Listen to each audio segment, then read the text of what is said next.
There's going to be a lot of nostrils and a lot of sniffing in this video, and that's to help set you up with a list of 4 potentially dangerous smells that could spell trouble for the car you're driving or the used car that you're considering for purchase. So let's begin.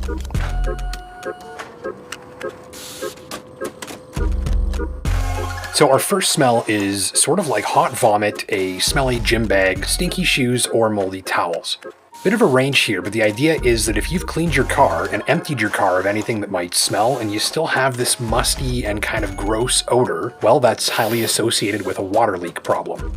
You could have an issue with your sunroof drain, a poorly sealed brake light, front or rear window, or even roof rails, allowing water to drip into your vehicle's cabin when it rains, where it will eventually find its way down to the floor and soak in, get really nasty, and create mold and mildew that you may not be able to see. If that's the case, you'll typically notice dampness in the vehicle's carpeting, especially at the firewall, so check that area carefully.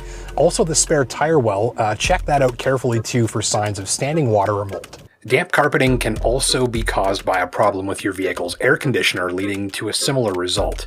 The other possibility is a climate control system that's infested with mold and mildew, which typically requires professional cleaning, and the insides of your climate control system are a great place for nasty microorganisms to grow and thrive, especially in warm, humid climates.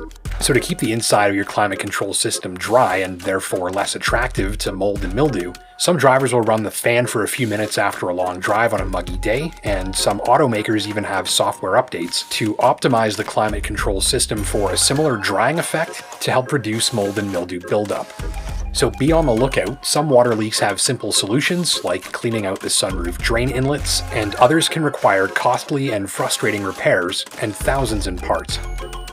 In a modern car with a healthy engine, there's almost no good reason you should ever smell unburned gasoline unless you're filling up the tank. But if you are smelling the odd whiff of unburned gas while you're near your car, or in the garage where it's parked, or while you're driving, it could be a sign of rare but serious trouble. And for that reason, some cars require an extra check with your nose just to be safe. Some owners of earlier build recent Honda vehicles like the Civic and CR-V with the 1.5-liter turbocharged 4-cylinder engine have reported various engine problems, some of which can include a strong fuel odor as a telltale symptom. If the engine's suffering from a problem called oil dilution, then unburned fuel could be entering the engine's oil supply, which is bad news.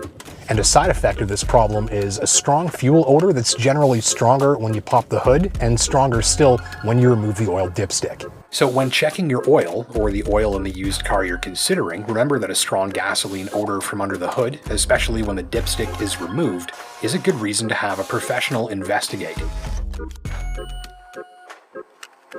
If you're a hunter, or even if you've ever fired a toy cap gun, you know what gunpowder smells like. Chances are you're also familiar with the sharp and sulfury reek of rotten eggs. So imagine a smell that sits somewhere on the spectrum between those two, and be on the lookout for it if you're driving a car with a manual transmission. Reason? That sort of smell is highly associated with a clutch that's being overworked, overheated, or slipping.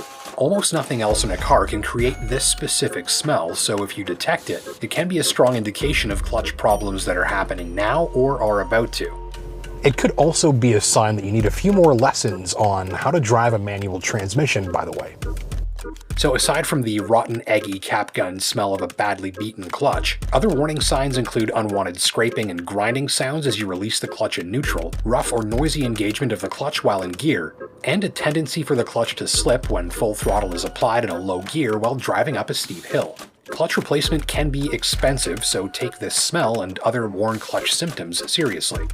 If you're driving along and a warm, wet, sugary smell wafts its way into your nostrils, it could be some nearby maple syrup or a catastrophic coolant leak that could cost you an engine if you don't react to it right away. So it's important to know the difference. Engine coolant generally has a sweet, hot, and sugary smell. After your engine's been running for a few moments, this coolant reaches a steamy hot temperature, meaning that a leak is fairly easy to sniff out. A blown rad hose, water pump, or fitting can result in a leak of hot engine coolant, accompanied by that warm, sugary smell. A failed head gasket can have the same effect. So if you pick up the telltale scent of hot engine coolant, be on high alert and pay attention to your temperature gauge or instrument cluster, since overheating is now more likely. A cracked or leaking heater core can cause a similar leak of hot engine coolant and a similar smell. smell, though typically stronger, as this leak can allow coolant to enter the vehicle's cabin. Heater core replacement can be expensive, engine replacement is even more expensive, and so for best results, if you smell something hot and sugary while you're driving and you're pretty sure it's coming from you, assume you have 10 seconds to take corrective action, exit the roadway, be on high alert for overheating, and follow the instructions in your owner's manual. This could literally save you thousands of dollars, but again, hopefully you're just smelling some delicious Canadian maple syrup. My name's Justin Pritchard for Driving.ca. Don't forget to hit that like button down below if you learned something new. And until next time, take care and drive safe.